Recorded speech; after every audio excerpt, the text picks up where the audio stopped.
This goes out to the clinicians, to the oncologists, the nurses, the surgeons, the caregivers, the people on the other side of the table. When you look at the file, when you pull up the scans, review the notes, do you ever wonder what it feels like to be on the other side of that door? Each time an oncologist told me that my treatment was successful, I was relieved, grateful, genuinely. But successful treatment turned out to be the beginning of a very long journey, not the end of one. Let me tell you what radiation actually looks like. It looks like being bolted to a table, immobilized, unable to move, terrified of what is happening. It looks like hair falling out.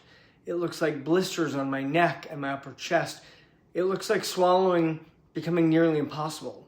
Everything tasting like actual garbage, sewage. It looks like losing significant weight. And it looks like losing your voice. I'm an actor. My voice is not incidental to my life. It is my life. Imagine losing yours. Every professional relationship, every creative pursuit, every casual conversation is then filtered through a phone screen or just a whisper. Over 29 years, 4 partial glossectomies, multiple excisions, 2 grafts from my leg placed onto my tongue, each recovery, stitches, gauzes, packing, cauterization, swelling, so exhausting, and each time having to relearn how to speak. Managing dry mouth with gum, sprays, lozenges, rinses. My bag looks like a small pharmacy. I want to talk about something that doesn't get enough airtime. Depression. I've experienced it directly, personally. For 29 years, I navigated this with hard-won resilience. I had a playbook. And then in 2023, my third diagnosis in 4 years arrived. Surgery, radiation, chemo, and for the first time, the playbook that I had stopped working and I fell apart. My surgeon thankfully noticed. He stopped. He saw me. He made a referral and I was then prescribed an SSRI and it helped genuinely and measurably. Now, I'm not on it anymore, but I needed it then. And I got it because someone like you was paying attention. I also lost a job recently because I'm not 5 years out of cancer. Everything was technically within the rules and sadly legal. And it was devastating losing a job because cancer doesn't end when treatment ends. Its consequences travel with you into employment, finances, and into your sense of who you are. That is depression too, secondary, situational, real, and my experience is on the milder end of the spectrum. Think about the patient who loses their tongue entirely, who loses teeth, who looks in the mirror and doesn't recognize themselves. The grief in that is immense and it deserves clinical attention, not as an afterthought, but as a core part of the treatment plan. So here is my ask. Tell us what's coming, the lived reality, not just the clinical facts. Give us a map. Month 2, month 6, year 2, and keep mapping because the effects of treatment don't always arrive on schedule. Well, you know that. Talk to us about nutrition, feeding strategies, and adaptive tools, the things that many patients discover by accident or not even at all.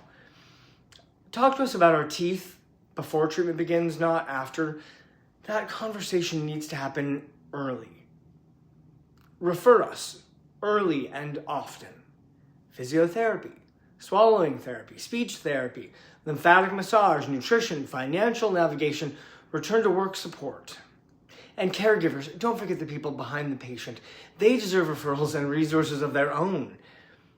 Peer support organizations like the Young Tongues exist precisely for this. Point us toward them. It costs you nothing and it can change everything for us. And a psychologist or a counselor, please don't wait for us to ask. Screen for depression routinely, consistently, not just a diagnosis, but at 6 months, 1 year, 2 years. When treatment ends and the support structures disappear, when the job doesn't come back, when the voice that used to fill a room now struggles to be heard across the table. Please don't wait for us to name it we might not have the words or the energy or the courage. Ask us directly.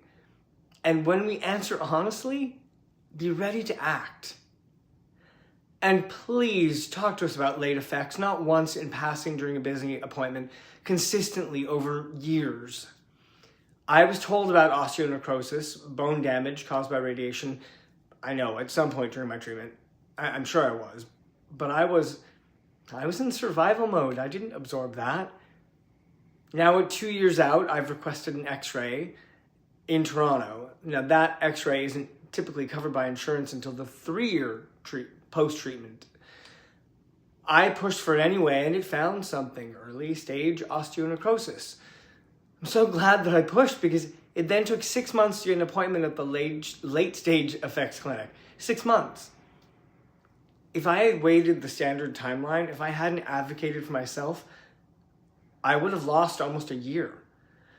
Late effects are real. They arrive quietly, sometimes years later, and patients need to be reminded of them at every checkpoint along the way. And the systems designed to address them need to be accessible when patients actually need them. Here's what I want to say. When I walked into your office, I am not a file, I'm not a scan, I'm not a set of margins or a tumor board decision. I'm a person who is scared, who's tired, who's trying to hold their life together while also trusting you with the most valuable and vulnerable parts of it. I have a career I love, friends I would do anything for, a community that I show up for, a voice that I fought to keep. And I am one of millions of patients carrying all of that invisibly alongside the diagnosis. Please just see us, not just the chart, not just the result, us. Because when you do, when you ask the extra question, when you make the extra referral, when you take the extra minute, it doesn't just change the appointment, it changes everything that comes after.